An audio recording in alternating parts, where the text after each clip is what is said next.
Well, I just did a wonderful podcast with Natasha Campbell McBride. It's been many years now that she's been one of my heroes. And so it was great to meet her, and she didn't disappoint.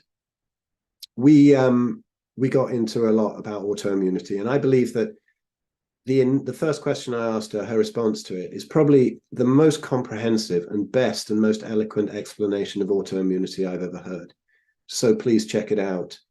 I won't do too much gushing on here on the intro because I did a bit, when we started talking of how great it was to meet her finally. But yeah, check it out and check out lots of other great episodes I've got on Red Pill Buddhas. I hope you enjoy them. Please like, subscribe, all the usual things. Have a look below to links to our Big Fat Challenge and Big Fat Tribe if you want sort of ongoing help with these kind of ancestral aspects of health. And yeah, but I'm just sitting here a bit dazed at the moment because it was such a wonderful chat. Enjoy this great eloquence of Dr. Natasha Campbell McBride.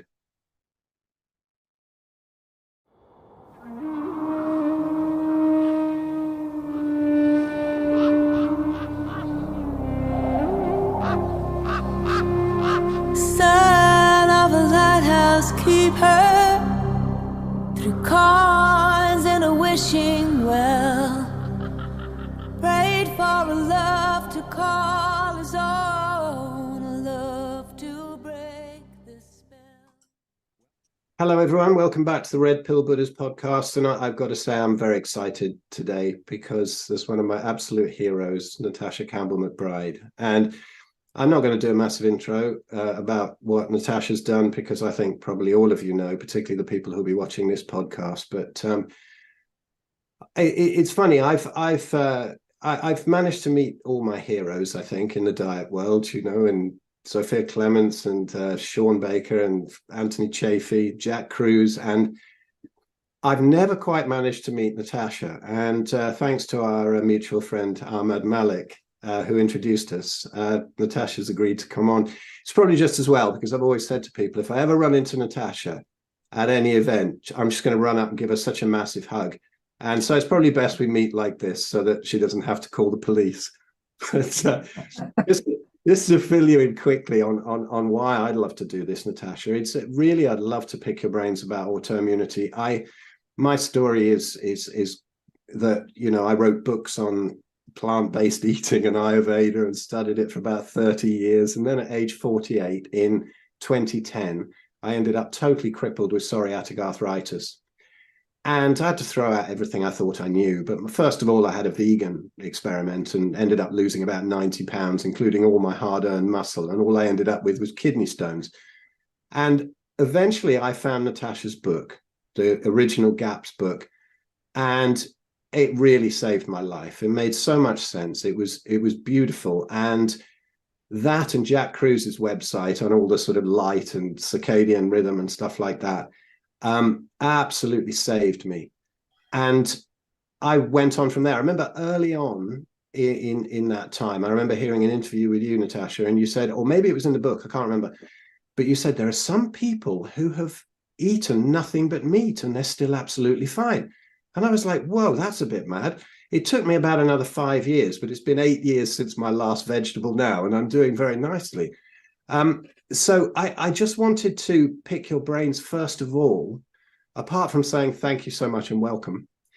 My first thing to ask you would be on the actual cause of autoimmunity. Now, do you think it's molecular mimicry or toxins lodged in the body?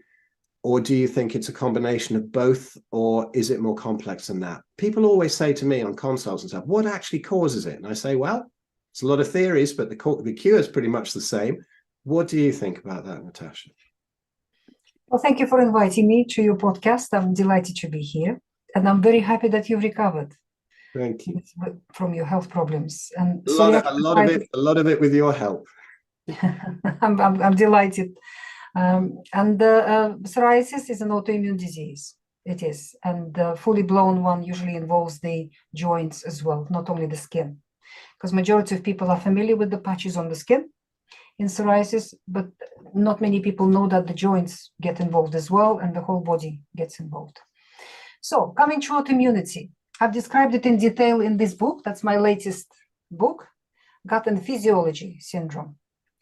And Gut and Psychology Syndrome I've written in 2004. That's a yellow book, and it focuses on the brain. This one focuses on the rest of the body. It's quite a bit thicker, and it's the latest one. So that's where I've described what autoimmunity is.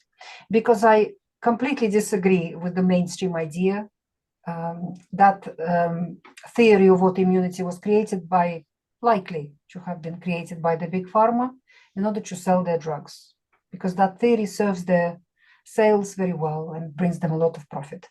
And that theory says that your immune system is silly, it doesn't understand what it's doing, and for no good reason at all, it suddenly starts attacking your own body, attacking your own tissues.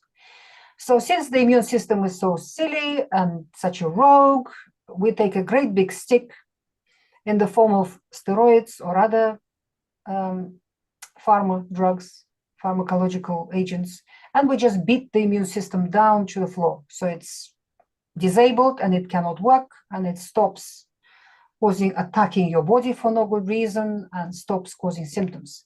Because all the symptoms in any autoimmune disease are caused by the immune system. The inflammation, the swelling, the limitation of function, and whatever else, the pain that people get is caused by the immune system. So the question is our immune system really that foolish? Have we been so badly designed that we have an immune system that suddenly, for no good reason, will start attacking your own body? So any person who has some logic would logically think that doesn't seem right, this theory. It's not likely that the creator, Mother Nature, or the creator, the prime creator, would create our bodies so imperfect and in such a broken way. So from my clinical perspective and from the clinical perspective of many, many other people, our immune system is never misguided. It always knows what it's doing. And it always does its best for you under the circumstances. And human body has been created perfect. Your body is a perfection. It's the pinnacle of evolution. It's an absolute perfection. And it was made perfect right from the beginning. So what happens in autoimmunity? The body gets polluted. Substances which have no place in your body, poisonous things, get into your body, and they always look for a docking place. Like a little boat in the sea is looking where to park itself in a harbor, looking for a little harbor. And the harbor needs to be compatible with that particular toxin, that particular molecule. So they have to fit in like a hand in a glove quite often, somewhere. So they're looking for a dock for themselves. They're looking for a docking place, and they sort of find it, which sort of fits in. Once they've lodged themselves in those docking places, these toxins, then molecules which were supposed to dock in your body, hormones, neurotransmitters, enzymes, and many other very important molecules, which your body produces all the time. Your glands produce them, your thyroid gland, your pancreas, your adrenal glands, your sex glands, other endocrine glands are producing, your brain, your digestive system produces. Practically every cell produces some of these very important molecules in the body. And it's thanks to these molecules, to their functions, that your body works. Everything's ticking on nicely. You're alive, you've got energy, you can enjoy your life. You can get on with your life. And in order for every one of those molecules to do its job, it needs to connect to its docking position on your muscles, on your bones, on your organs, on your brain, in various places around the body. And it's a very specific docking position for every molecule. And three-dimensional structure of this molecule is such that they fit in very nicely into their docking places like a hand and glove, a glove of your size, the way it's been made specifically for your hand. Trouble is, when all of these toxic things occupied all of these docking places, hormones, neurotransmitters, enzymes, and other very important molecules in the body, can't dock. Their docking spaces are full. They're just floating around in the sea, in your body, in the blood, in the limbs, somewhere else, and they just can't attach. And as a result, because they can't attach, they can't work. They don't do their job properly. Hormones, neurotransmitters, enzymes, they affect every function in your body, on every cell, every organ. So when they can't dock, they can't do their job. So all sorts of things go wrong in the body as a result. One hormone can just cause havoc in every organ in your body. You come to a doctor and you have everything wrong everywhere in your body. And the doctor thinks, well, what do I do with this person? You know, I can't even give a diagnosis to this person because I can't localize the symptoms. They're all over, the person is sick all over because these things cannot dock. And you develop a deficiency in hormones, enzymes, neurotransmitters, and other vital molecules because of this pollution. So the immune system's job is to keep your body clean. It goes around your body surveying everything all the time. And when it finds this pollution for the first time in a particular place in your body, it will use a tool that it has ready to go. That tool is called inflammation. The immune system just grabs it off the shelf and uses it to clean that dirty place in your body. What is inflammation? The place is red, hot, swollen, hurts, and doesn't work. That's what inflammation is. So you wake up in the morning and whatever, you know, if it was, let's say, your knee, your right knee, where this toxicity has lodged itself, your right knee is swollen, it's hurting, it's red, it's hot, and it doesn't work. You can't bend it properly, you can't step on that leg. So you run to the doctor, and the doctor says, oh, you got arthritis, and gives you anti-inflammatory drugs. Drugs which do not allow your immune system to use inflammation. Inflammation is a wonderful tool that the immune system uses. It should never be suppressed. It should never be reduced because it's so effective at cleaning dirty places in our bodies. And it cleans the dirty places in our bodies without damaging your tissues. It just removes the toxin and throws it out of the body some way, either through sweat, through urine, through stool, through some saliva, or through something else in your body. Inflammation is very, very good at that. People usually suppress inflammation with anti-inflammatory painkillers, over-the-counter painkillers, or something stronger that the doctor can give you. So if inflammation is suppressed, the immune system has no choice than to move to some other tool that it has to clean that dirty place, because the place is still dirty and more dirt is coming in.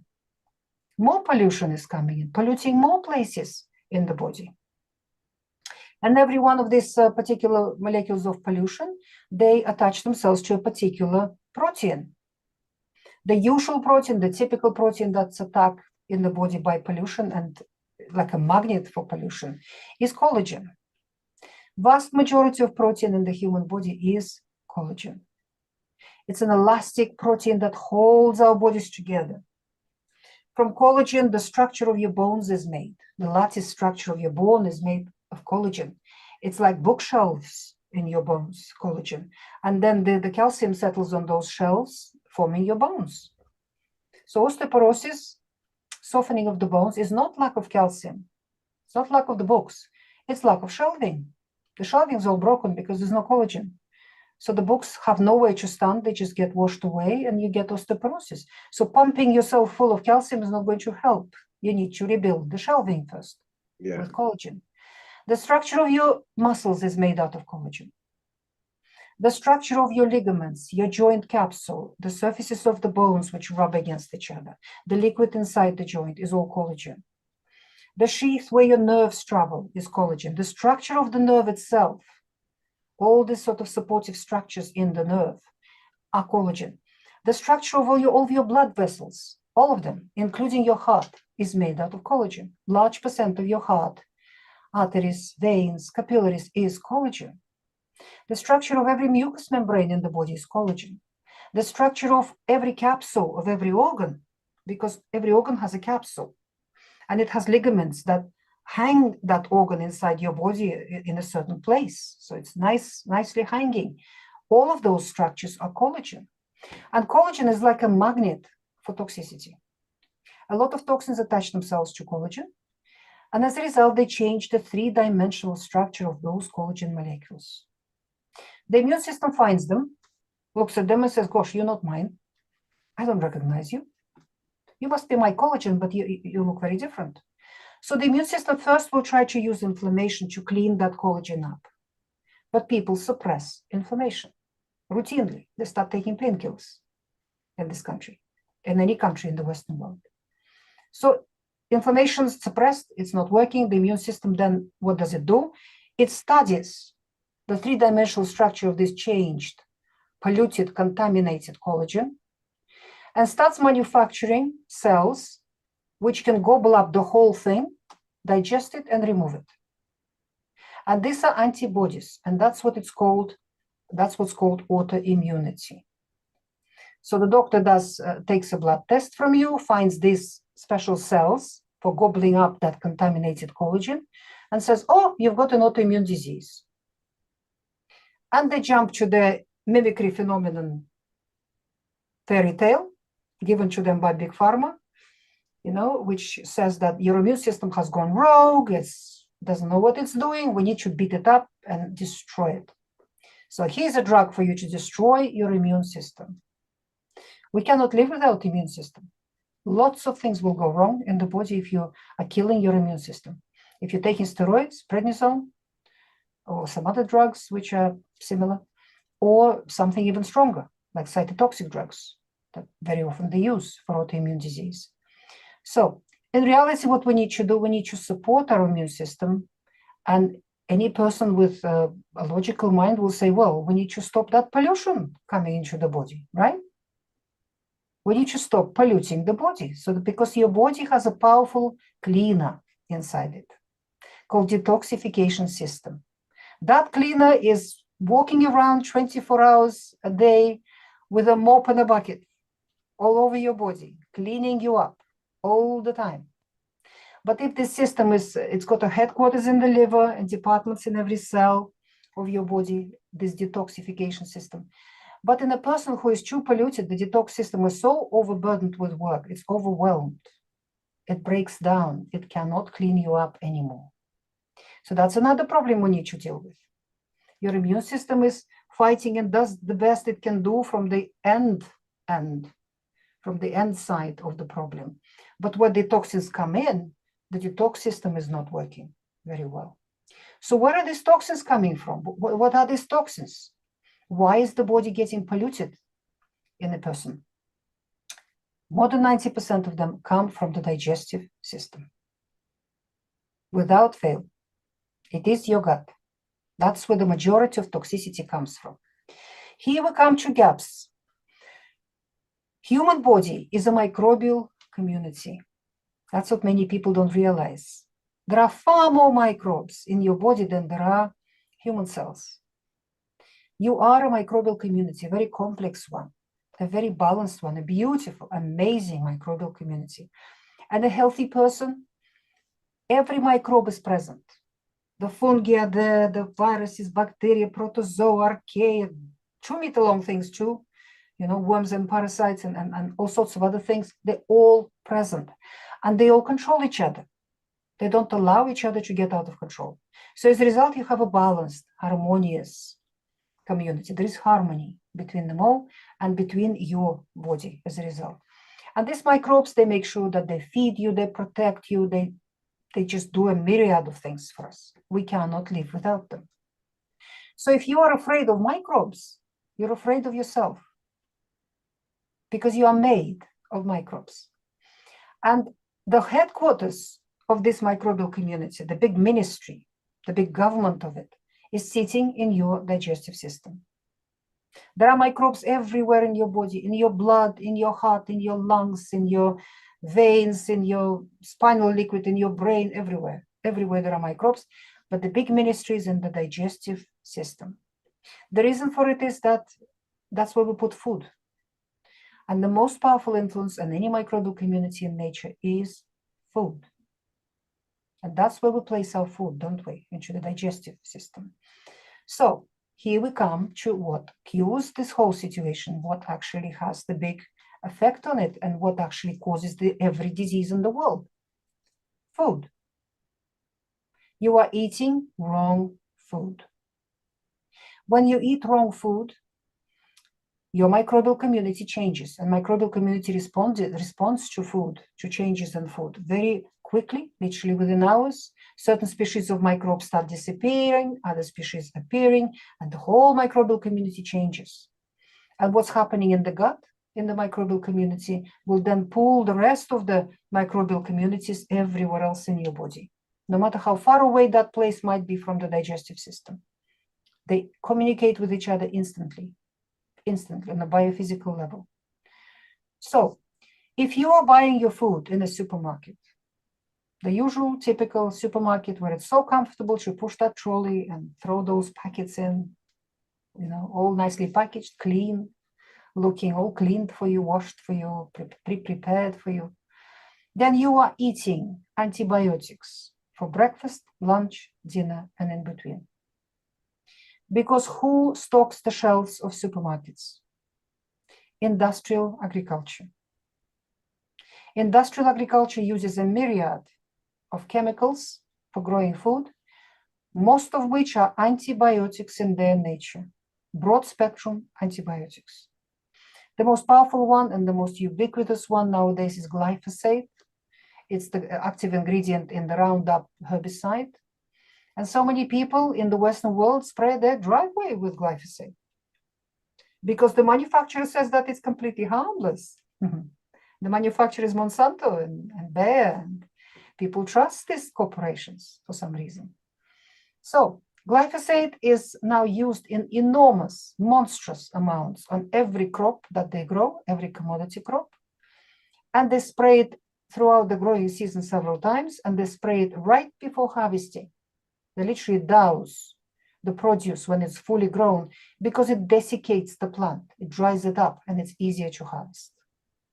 So they spray wheat and barley and rice and sugar beet and rapeseed and soya and everything.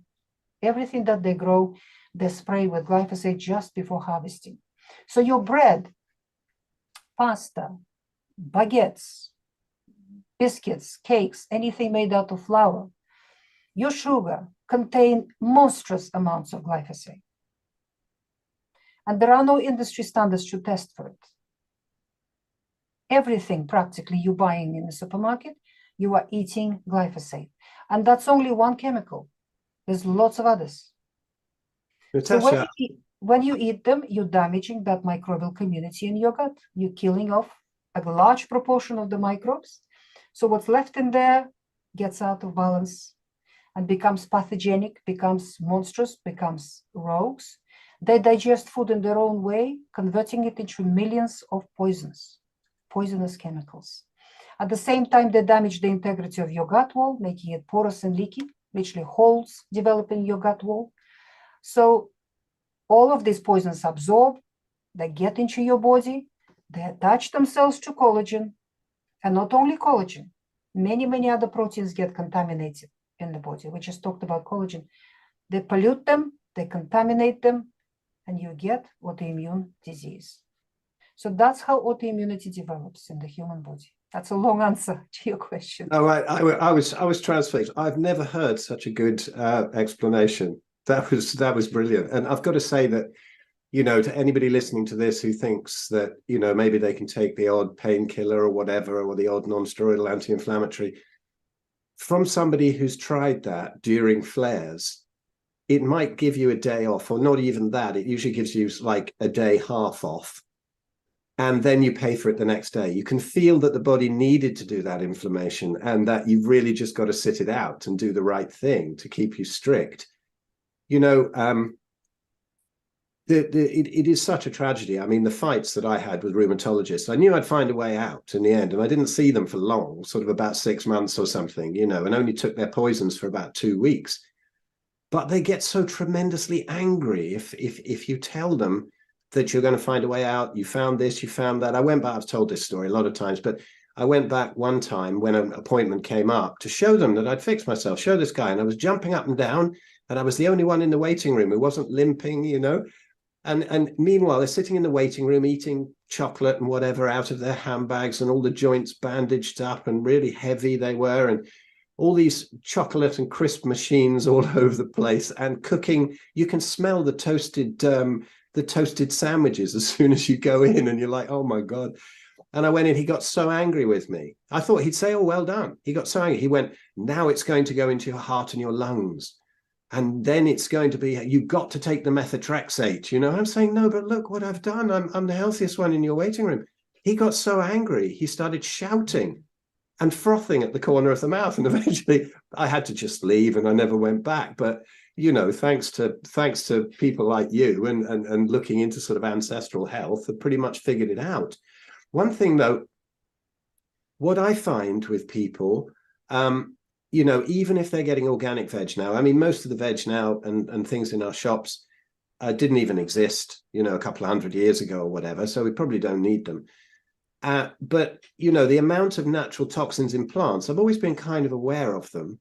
But, you know, Anthony Chaffee's sort of made this kind of popular and talked about it a lot. And he reckons, you know, there's 136 known carcinogens in an organic Brussels sprout and 60 in the least toxic veg. And he says, yeah, you might as well stay home and just spray glyphosate in your mouth. I mean, obviously he's joking. But how do you see these plant toxins? Is there ever a use these days for any sort of plant matter for people? Because I find I have no use for it whatsoever. Well, I'll give you another long answer. Go for it. First of all, organic standards have been corrupted, because some 15 years ago, the big agriculture saw how popular organics are becoming, and they wanted a piece of that pie. And because they appoint our governments and they control our government policies on everything practically, they dictated to the government to change organic standards. So now we have organic pesticides and lots of practices which have no place in organics. So organic label in the supermarket is a lie. You cannot trust it anymore. You're just spending more money on the same produce that is sold next to it without an organic label. I'm sure some real organics do manage to make their way into those places, but how do we know which one's which? So you cannot trust organic label anymore. In fact, talking about supermarkets, what I recommend to my patients now and to everybody practically, we have to abandon supermarkets. If it is health we want, we cannot buy our food in supermarkets. We have to find local organic farmers, because governments in the Western world subsidize industrial agriculture, chemical destructive agriculture, while they make life very difficult for true organic farmers, for really organic people, with their meddling, with their regulations, with their inspections and everything else. So the agenda is, the true agenda of the governments is to destroy organics and to support the big corporations. They serve the big corporations, the governments. So what you want to do, you want to find real organic farmers. The first thing to look is online. The next thing to do is to go into your local farmers markets and see where you can talk to people, talk to them, get their contact details, and then visit the farms around your city. Just you have a weekend, throw your kids in the car, have a lovely day visiting an organic farm, and have a look. Is he happy? A true organic farmer has nothing to hide. He'll be happy to welcome you to his farm. He has no bags of chemicals lying about. He has no refrigerators full of steroids and antibiotics for his animals to hide. So he'll be happy to see you. So if a farmer says, no, you can't visit my farm, that is an industrial farmer. You don't want to have anything to do with that farmer. Visit the farm, look how the animals are kept, look what's happening on that farm, look what the kind of soil is, and look, are the animals and birds treated with love? Because only energy of love heals. Everything in this world is energy. Everything, and energy vibrates. Everything's jittering, vibrating, including our bodies. And the frequency of vibration is very important. Love has the highest frequency of vibration, and it is the healing frequency. That's the only frequency that gives us good health, vitality, happiness, and good well-being, good life. What kind of frequency do you think you are buying in a supermarket? All the food in the supermarket has its own energy and its own frequency. You're buying energy of abuse, grief, disease, greed, suffering. How can that frequency give you good health? Convenience, yes, but not good health. You are buying disease if you are buying food in supermarkets. So if it is good health you want, you have to abandon supermarkets. That's the first thing. Coming to vegetables, coming to plant matter. Yes, all plants contain substances which are called anti-nutrients. Phytates, salicylates, phenols, antioxidants, and many substances, lectins have been researched quite well. Because plants can't run away, you see, they're rooted in one place.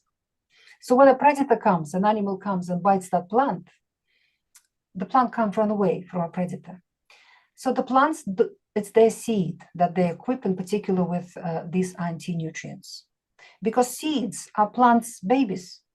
They don't want them to be eaten, they want them to grow. They want to propagate themselves. So the plants equip their seed with high levels of anti-nutrients, which make the animal sick. I'm an organic farmer, and when my grass goes to seed, my cows stop eating it. They refuse to eat it. They just give me this dirty look, saying, what are you doing? What are you giving us?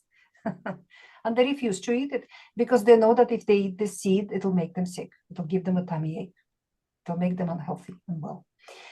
Only a very healthy digestive system of a human being, cast iron digestive system, can digest these anti-nutrients, break them apart so they don't damage you. Problem is, practically 100% of the Western population of the world have damaged digestive systems now. Because everybody's buying food in supermarkets, everybody's eating glyphosate, and it's a broad spectrum antibiotic. That's what glyphosate was patented as when it was first discovered, as a broad spectrum antibiotic. You are eating a powerful antibiotic every time you open your mouth and you put something in there.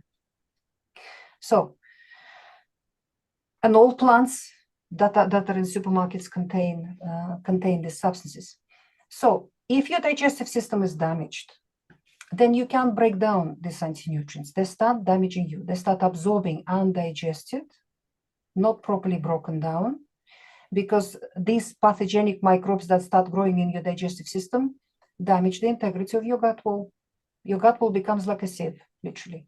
So food doesn't get a chance to be digested properly before it absorbs. You're absorbing everything you eat, undigested, bits and pieces. And when these bits and pieces finish up in your blood, in your lymph, your immune system finds them there, looks at them and says, gosh, you're not food. You're not supposed to be here in this shape. And it attacks them. And this attack shows itself as a food allergy or intolerance. Any kind of symptom can be the result of this allergy, this reaction. It can be an asthma attack, it can be a skin rash, it can be a panic attack, it can be a psychotic attack, can be lapse in your memory, can be poor sleep, can be lack of energy, can be arthritis, can be autoimmunity, can be digestive problems, anything. And the reaction can be immediate or delayed. So on any given day, you have no idea what you're reacting to, because you're reacting to something you've just eaten for lunch, plus something you ate yesterday, something you ate a few days ago, something you ate 2 weeks ago. All of these reactions overlap with each other. As long as your gut wall is like a sieve, damaged, porous, leaky, you can assume that you are absorbing all your food undigested. And you're reacting to practically everything you eat. You can do tests for these reactions, you can start removing foods, but you are not fixing your gut. Your gut lining is still like a sieve. So whatever's remaining, you can be down to 3 foods that you can eat, or 2 foods that the test hasn't identified. You'll still be reacting, because they will be absorbing, undigested, and triggering your immune system. So in order to get rid of food allergies and intolerances, you have to focus on healing and sealing your gut wall, closing all those holes, literally building a new shiny gut wall for yourself. Only then your food allergies and intolerances will disappear. Only then you can ditch all these useless tests and stop juggling your food about. You'll be able to eat everything and digest it and absorb it in the right shape and form. Only then your food allergies will disappear. And that is what the GAPS diet has been designed for. The GAPS diet. GAPS stands for Gut and Psychology Syndrome and Gut and Physiology Syndrome. Both abbreviate to the same GAPS in the English language. And the first book is the Yellow Book.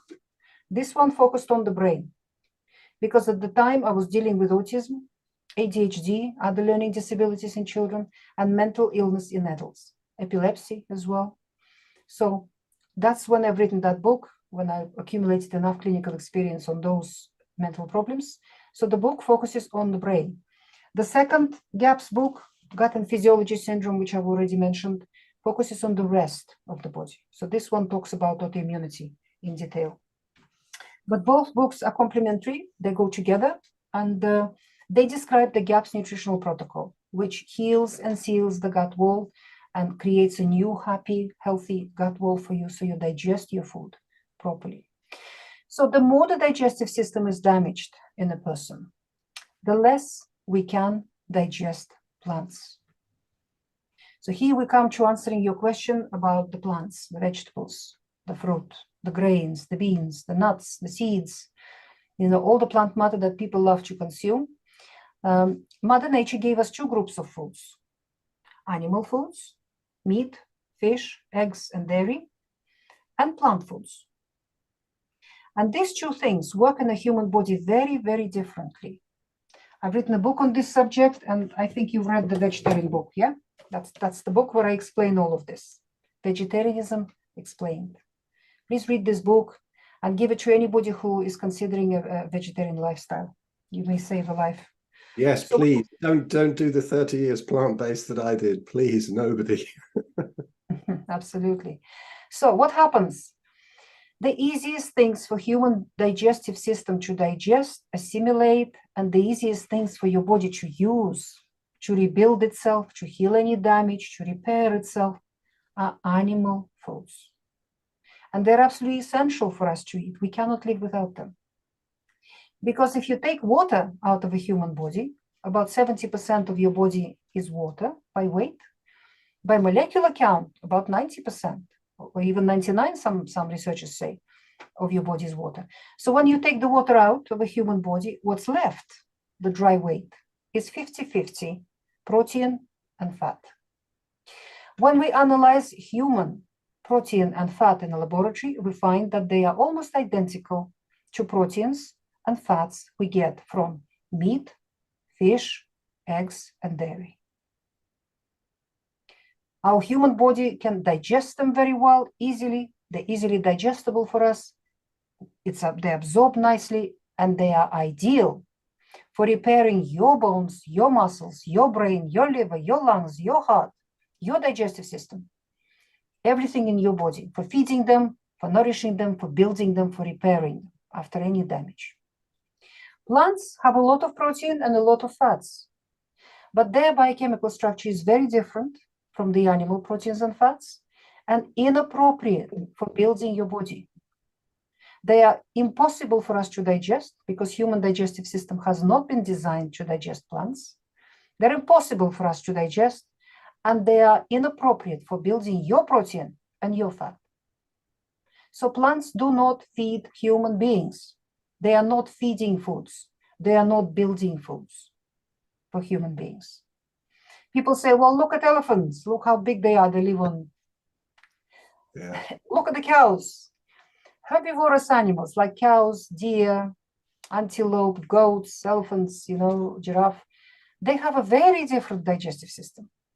There is a fact that I found that was discovered in the 1930s, that the only things in our world that can digest plant matter are microbes. Exactly. So those animals are on a high-fat diet as well, aren't they? Exactly. It's just by a different process. Exactly. Yeah. Only microbes. Nobody else on our beautiful planet can digest plants. Only microbes. Mother Nature used that fact, that scientific fact, in creating the digestive system of a cow, or a giraffe, or an elephant, or another herbivorous animals.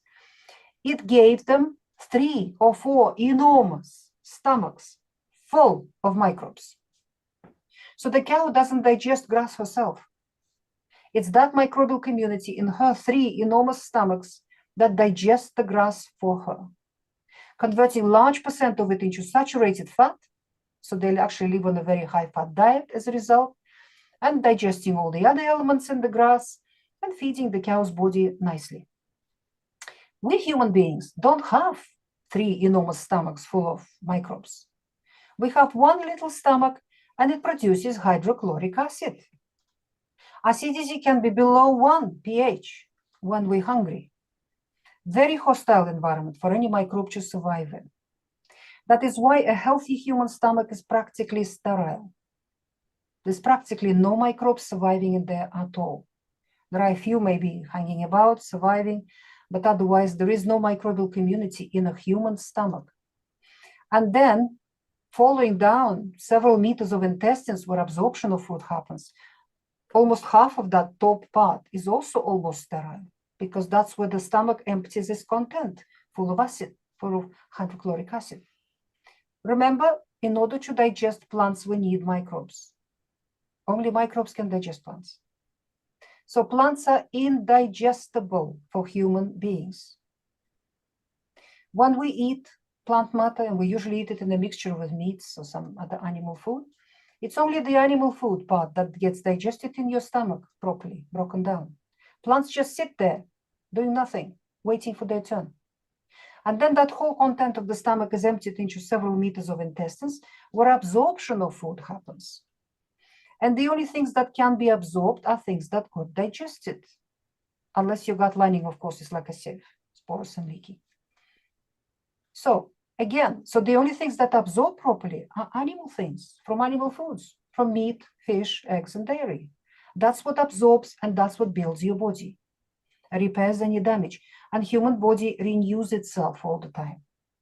Every cell in your body has a short life. It works very hard. It gets old, dies, gets shed off and removed. And new baby cells are born to replace them all the time. Your body constantly, every day, gives birth to trillions of new baby cells to maintain its physical structure. In order to give birth to those trillions of cells, building materials are required. They can only come from animal foods in order to build those trillions of cells. So animal foods are the building, feeding foods for the human beings. So the question is, why do we eat plants at all? They're indigestible. The proteins they have are inappropriate for our proteins. The fats they've got are inappropriate for building our fat in the body. Why do we need to eat them at all?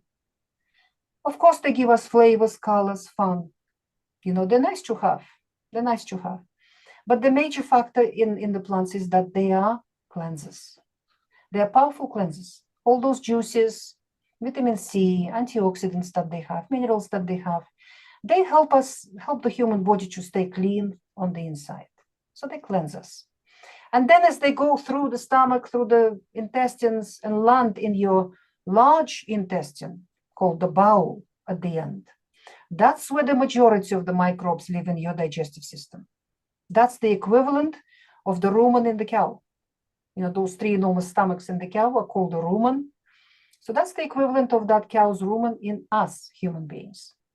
But the difference between us and the cow is that her rumen is at the beginning of her digestive system, before absorption happens. In us human beings, it's at the end. All the absorption already happened higher up. It's too late to start absorbing food. So that plant matter just feeds that microbial community in your bowel. They convert it into a lot of saturated fat, which we absorb between meals. They produce some B vitamins for us and some other useful things, but it's too late. They cannot maintain the physical structure of your body. They're simply not designed to do that. But of course, Natasha, you absolutely need fiber, of course, which is why I haven't had a poo for 8 years, and no Inuit or Maasai ever had a poo. It's funny, isn't it? There's so many myths about it, but I'd just love to, because I know time's cracking on, and the one thing I really, really wanted to get you onto is this question about dairy.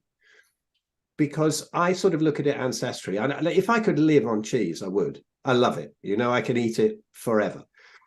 but I don't do well on it. I don't do well on any dairy. I haven't had any milk for, I don't know, 10 years probably. But there are now some theories where some people say it's so healing and, you know, the raw milk is wonderful. And then there's another side of it where people are saying, actually, raw milk's worse because when it's pasteurized and it destroys the lactase that helps you to, you know, digest the lactose and all of the other things in it that it's messing about with the pasteurization, people can't digest it so well. So they get initial symptoms like, oh, I'm lactose intolerant, but I'm okay with raw milk. But then there is a theory that the growth factors in raw milk are untouched. So it's even more powerful to perhaps cause unusual cell replication somewhere down the line, but not immediately that you notice. And so, you know, whereas milk is designed to bring a small animal into being a large animal, past that point, it's not appropriate. And it can cause, you know, because it's designed to make growth, it makes the wrong kind of growth. I know that I feel way better without dairy. Some people seem to be great with it. Do you think it's essential? And do you think that some people are just better off without it? Or do you think it really is that superfood? There we go. There are cultures in this world who genetically, ancestrally, have never had dairy. That is China, Chinese and other Asian cultures. It's just not in their culture to milk animals. They've never done it. And when they introduce dairy, they get into trouble. They don't feel well. So they're not, you know, genetically adjusted to it. But there are cultures, lots of cultures in the world, such as European cultures, which have adjusted to raw dairy for thousands and thousands of years. They digest it perfectly well and they do very well in it. And there are whole cultures which subsist on dairy. For example, Indian vegetarians. I've been to India several times and I've researched this subject of vegetarianism and veganism in India. And people who are vegetarian in India are the vegetarian out of poverty. Traditional vegetarianism in India is due to poverty. Why do you think a cow is a sacred animal in India? Because she gives them an animal food that allows them to survive, that maintains the physical structure of their bodies. These families, if they've grown an animal, they can't afford to eat it themselves because they can sell that animal and the amount of money they get for it, they can buy rice for the whole family for the whole year. So they can't afford to eat their own animals. But when they have a chance to eat meat or fish, they never say no to it. All people in India who live along the seas, the oceans, rivers and lakes, the most important piece of food on their plate is fish. For breakfast, lunch and dinner. That's the first thing they consume. They understand that without an animal food like that, fish or meat or dairy, they'll simply perish. And all their rice and all the vegetables and all the rest of it is just a secondary complement to that piece of fish. And the Indians, vegetarians in India, they are the ones who live far away from the waterways, who don't fish. They can't have access to fish. So occasionally they can, so they do their best to get it somewhere. So they do eat it and they never say no to it. The evangelical veganism in India, and I say, let's come back to the cow. That is why dairy in India, in these poor communities, is a lifesaver. That is why the cow is sacred. It cannot be killed. It must not be touched. If you've been to India, you know, Indian traffic is very heavy on the roads. Oh, I've traveled in India. It's chaos, isn't it? It's hilarious. It's absolute chaos. It's just hilarious. It's hilarious. And, you know, they all drive like this and they all drive very fast. And then there's five on a moped with the dog, you know, brilliant. That's right. And the whole family hanging on the back seat. Yeah. And there's a herd of cows standing in the middle of the road. Yeah. And they all carefully drive around them. They cannot move them. They cannot touch them. They cannot, you know, chase them away from the road or anything else like that. So cows, that is why the cow is a sacred animal, because she gives them ghee, butter, cheese, milk, cream. And that's very often the only animal product they can get into their tummies for weeks and into their children. And it allows them to maintain the physical structure of their body, because plants do not maintain them. Veganism is not a diet. It's a form of fasting. It's a form of fasting, yes. It's a form of fasting. And it's not my idea. It came from India. Again, I met Hindu pilgrims in India part of their pilgrimage is a 41, 42-day fast. And the guide told us that when I was there in India for the first time, and my ears immediately pricked up, I was interested. So the next day, I was lucky enough to meet a group of people like that sitting on the beach, in our hotel. So I talked to them, and they told me that, yes, it's a fast, and it's so hard, so difficult, we don't like it. And I said, well, what kind of fast is it? Are you allowed, do you just drink water, or you're allowed to eat something? They said, well, we're allowed to eat something. And I said, what? And they said, well, we're allowed to eat, listen to this, rice, beans, lentils, bread, vegetable oils, nuts, seeds, and fruit. I thought, oh, that's the Western vegan diet. Yeah. These people, Hinduism is more than 30,000 years old. These people, for thousands of years, consider that to be a fast, and they will not do it longer than 41 days. 42 maybe, maximum, and only as part of their religious pilgrimage. So veganism is not a diet, it is a fast. There are many toxic people in the world who are overweight, they've stored a lot of toxicity. So when they go on a vegan regimen, they start cleansing in a powerful way. And a cleaner body feels better than a toxic one. And that is the time when they start feeling better, when they write their evangelical blogs and their books and, whatever. But then at a certain point, the body finishes cleansing and it becomes hungry. And by that time, the brainwashing's gone in, and the lovely animals and they're our friends, not our food, comes in, and then the brain goes. I've had death threats on my YouTube channel from vegans, because I talk a lot about carnivory and whatever. Incredible, the sort of psychosis sort of comes in, and you can see the whole gut-brain connection. As I see, I also have a Facebook group, like 20,000 odd people or whatever, with coming over from carnivory. And many of us, of course, we've been thinking about diet for a long time. We've tried the whole veganism thing.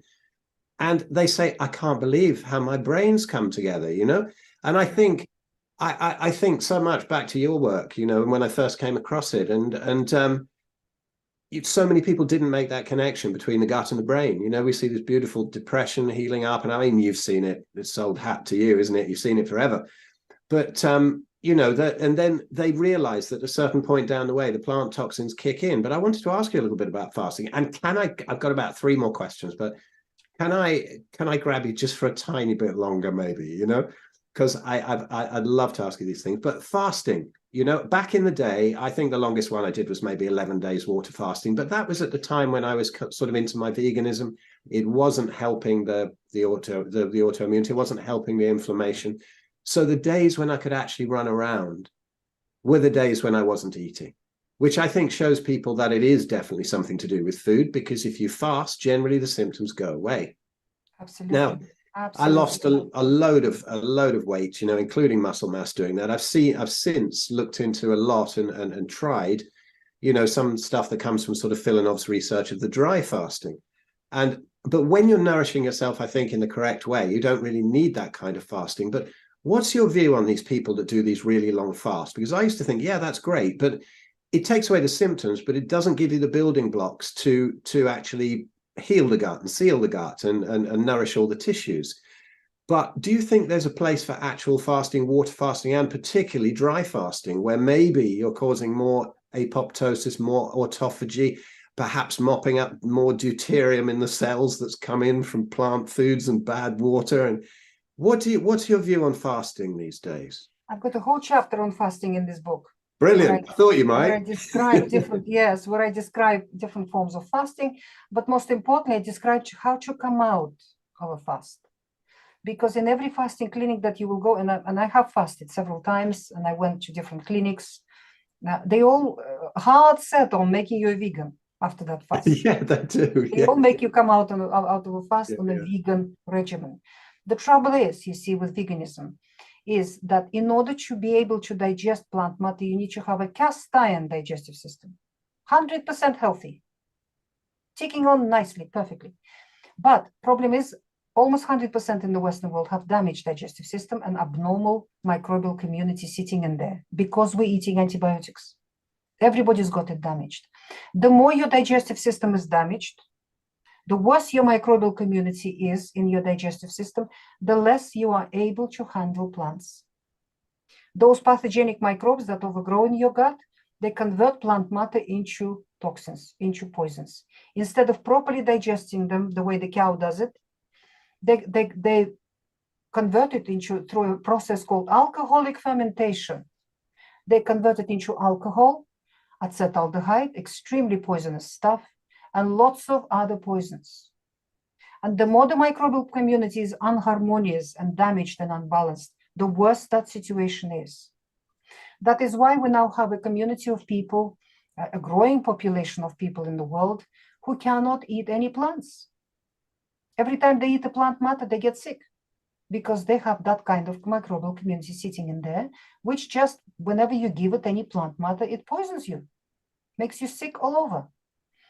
And these are young people. Many of them are in their early 20s or late teens and in their 30s, where they find out that by removing all plants altogether and just eating meat, fish, eggs, and fermented dairy, they are fine. They feel well, they function, bushy tails, bright eyes, everything, the brain's working fantastic. But as soon as they try some plant matter, they get sick because of that microbial community. And for the first time I came across these people was more than 10 years ago now, when a group of mothers from America contacted me who were breastfeeding their tiny babies, a few weeks old little things. Vomiting diarrhea, the child's losing weight, not growing, not developing, losing weight.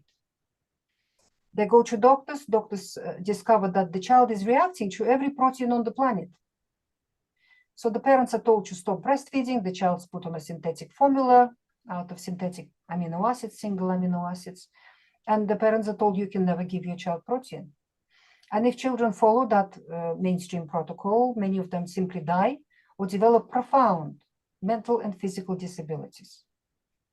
So these mothers in desperation contacted me, and I knew that if they're absorbing all protein undigested and reacting to all protein, that means their gut lining is like a sieve, really damaged, big holes in the gut wall.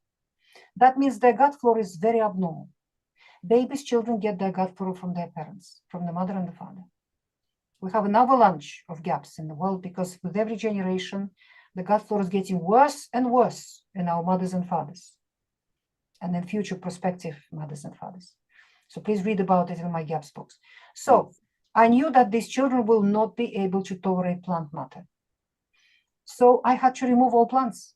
We put these babies on meat stock, on raw egg yolks, on gelatinous parts of the meat, and later on we introduced fermented dairy for these babies, fermented kefir.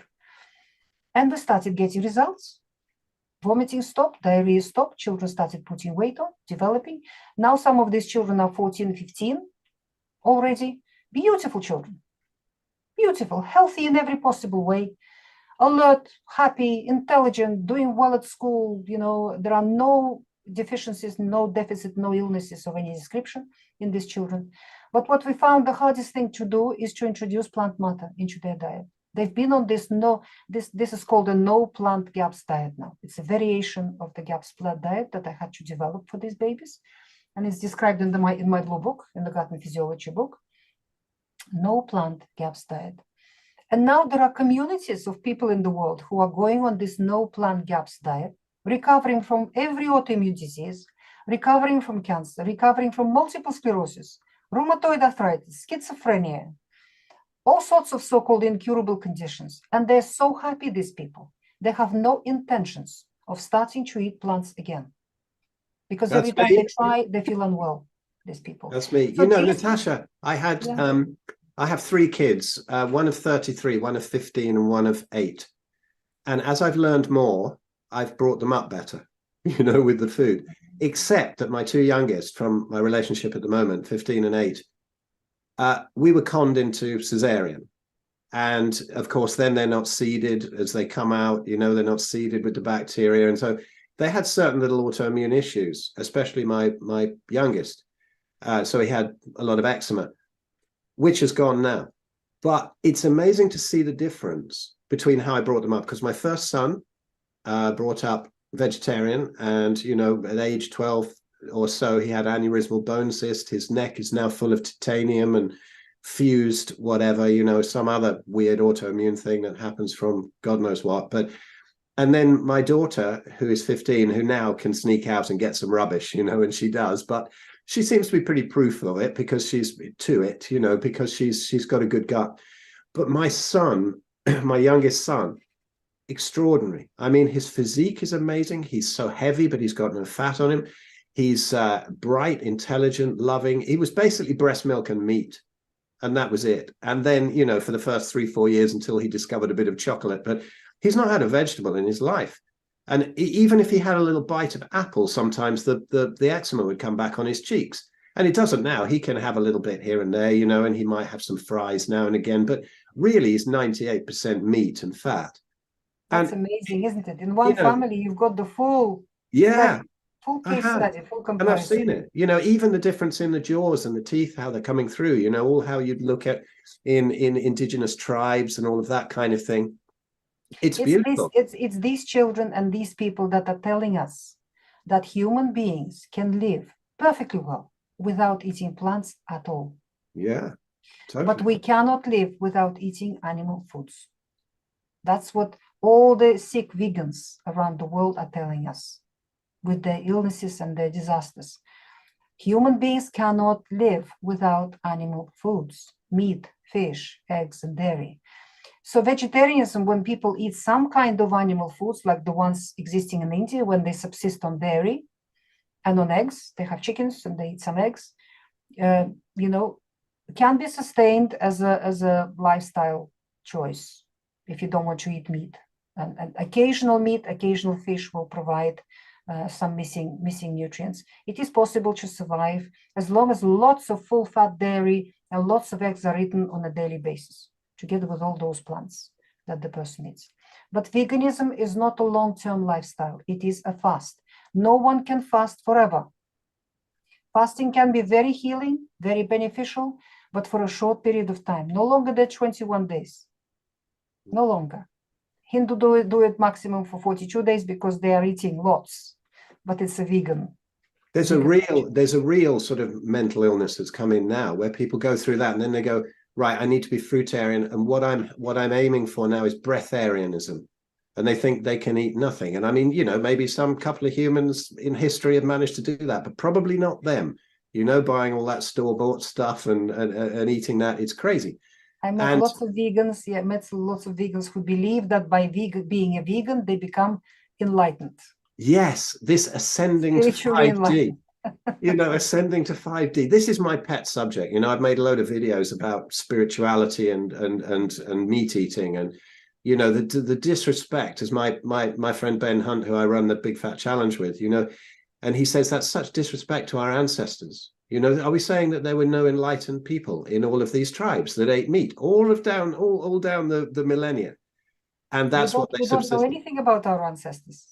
Yeah, our history is rewritten all the time. Exactly. All these lies. Natasha, I tell you what. At the end of your chat with Ahmad, you got into the world situation and all of this sort of thing, and I thought I love you even more because we're in exactly the same page on this. And I thought it's so good to hear you talking about that.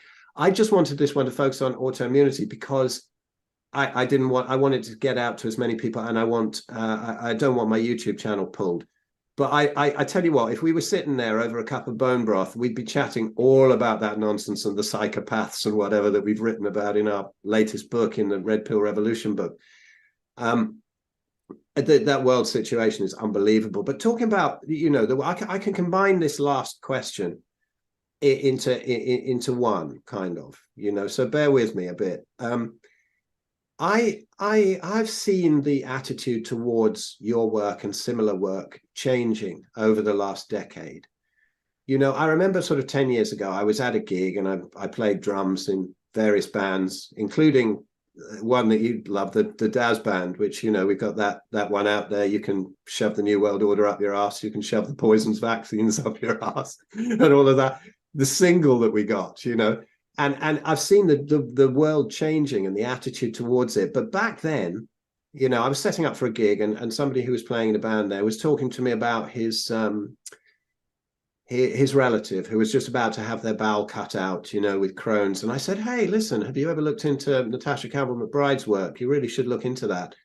And the vehemence, the venom that came back, you know, these people are quacks. You've just got to listen to the doctors. And I thought, oh my God, you've got it in your power now to save your relative's bowel, because, you know, the digestive issues, they can be cleared up even quicker than the when it goes through into the body, into the other cells. And I thought, this is crazy. And then not so long ago, maybe 4 or 5 years ago, I went on the channel of some microbiologist called Dan Wilson, who is completely a shill for Big Pharma. And he's got some sort of autism charity or something like that. He's got some interest in it. I said, oh, have you seen Natasha's work, you know, with autism, whatever. And then again, the anger. You are not only a quack, you know, but you're disrespecting the autistic people. I thought, how can I be disrespecting autistic people by saying that there might be a way that they could address this? And so you know, do you see now, because I do, when I look at sort of research into ketogenic diets for all kinds of mental health disorders, stuff like that, are you seeing a difference where people are actually starting to listen to that amazing work that you did all those years ago, and you're not having so much pushback on it? Or do you still have trouble with that? Is the world changing? And also, without mentioning all of that, to sum up, you know, all of the stuff that we'd love to get into about the psychopaths and the crazy stuff that's been done to us over the past 3 years with these toxic things they've been firing into us. What is this? Are you optimistic? I am. Are we winning? You know, are we winning on the food front? Are we winning against the pharma companies, which I think, you know, even Maharishi from the TM movement once said the next world war is going to be against the pharma companies. What do you think? Are we winning? How's your work going? Are you more respected? Is it all turning around? What's going on? That was a huge amount of questions. I'm desperate not to leave anything out here and to keep you until I've got everything out of you I want. Well, human beings come into this world for a reason of spiritual growth. You know, we come into this world, we build a body for ourselves from dust to dust, you know, to this material stuff in this material dimension. And then we live in that body, and the body goes through a hormonal cycle from a baby to a child, and then to a teenager, and then through reproductive years, and then aging and dying. So from birth to death, we have a body. And it's only a tool, it's only a spacesuit that we wear in this dimension. We are not this body, we are just, we are spirit, we are spiritual, we're a spirit, we're a soul, we're a holy creature, we're gods, in other words. And why do you think we come into this dimension at all? Is it just a holiday, a jolly, you know, to go through the birth and the whole thing, and then drop this body here like a ton of bricks and go back home, you know? Or is there a purpose for it? I believe that every one of us comes here with a purpose. And human beings are lazy creatures. We have to get out of our comfort zone in order to allow our spirit to grow, to allow any spiritual growth. We have to go through adversity, through trouble, through difficulties. I had no end of people who recovered from very severe chronic illnesses, such as multiple sclerosis, rheumatoid arthritis, schizophrenia, amyotrophic lateral sclerosis, neuropathies, you know, horrendous Crohn's disease. And every one of them says, thank God for my multiple sclerosis. Oh, Natasha, can I just jump in there? And I just, so important for people. I totally agree with that. This is why I called my book, Arthritis, the Best Thing That Ever Happened to Me. I think getting fully on autoimmune did me better than 30 years of meditation. Absolutely. Because what you do, you hit rock bottom. There's nowhere else to go but up after that, you know. If you want to sit on that rock bottom and just go to the doctor and take immune suppressive drugs, then that's your choice. You're refusing spiritual growth. No evolution. You're denying your spirit growth. That's what your spirit came into this world for, to grow, to get better, not to go lower. But many people go lower, Many people make a choice for going lower, to reducing the vibration of their spirit even lower. So when they die, when they leave their body here, they will go back to the spirit world at a lower level, more painful level, more uncomfortable level as a result, by being lazy and cowardly and comfortable here. So, but by facing your situation in this physical dimension, by facing your rheumatoid arthritis, or your Crohn's, or whatever other disease, or another crisis in your life, which may not be health related, but some other crisis, where you have to make the right choice, you will grow, your spirit will go higher. And when you die, your spirit will go back to a higher position than it came from. And every spirit tries to get higher and higher and higher, because everybody's ultimately, all of us are searching for love. Ultimately, we all ultimately wanting love, and we're searching for love, and we're looking for it, because love is the highest vibration. And many of us from life to life have gone so low, lower and lower and lower and lower. And the lower you go, the less light there is in you, there is the less warmth there is in you, the less love there is in you. They're not comfortable places, they're horrible places. They're cold, they're dark, they're painful, they're very uncomfortable. That's why when the spirit has a chance to incarnate here and to have a chance to raise their vibrations, so they leave that low place in the spirit world and come back to a higher place where it's warmer, nicer, there is more love there, more light there, more happiness there, you know.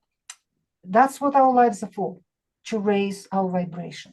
But when we come here, we forget all that. We don't know it, and that's the plan. We're not supposed to know while we're here. So facing your disease and healing your body and operating with love only, giving your body love, giving yourself love, giving love to nature, to your surrounding, to everything, rather than poisoning your body with a drug from a doctor. You know, that's not love. That's going down, that's going lower. So when we, just to mention, go back to those vegans who believe that by being vegan, they are increasing their vibration and growing spiritually. It works the other way around. First, you have to grow spiritually before you can survive on vegan regime. When you've grown up spiritually high enough, and I know people like that, I've been fortunate enough to meet people like that in my life. They are so high spiritually, they don't need to eat at all. They feed from the ether, because we live in ether. The space between us is not empty. The space between us is full of potential, and that is called ether. The Indians and the Hindus call it prana. So they live off that prana, they live off that ether. But in order to be able to feed on ether, you have to have a very high level of vibration. You have to be already spiritually enlightened. They get it the wrong way around, don't they? Instead of doing that first, and so they try and do that. Yeah. Only then you can be a breatharian or whatever, you know, not eat at all. Or some of them, they don't need to eat, but they choose to eat something because they like it. They either eat vegan or they drink milk or they eat something else, you know, because they like it. So, but strictly speaking, they don't need food at all.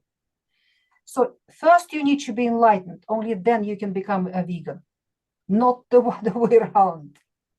While your spirit is low vibrating on a low level, you cannot survive on veganism. You are not ready for that. Yeah, beautiful explanation. Natasha, you're so eloquent. Thank you so much. That's a pleasure.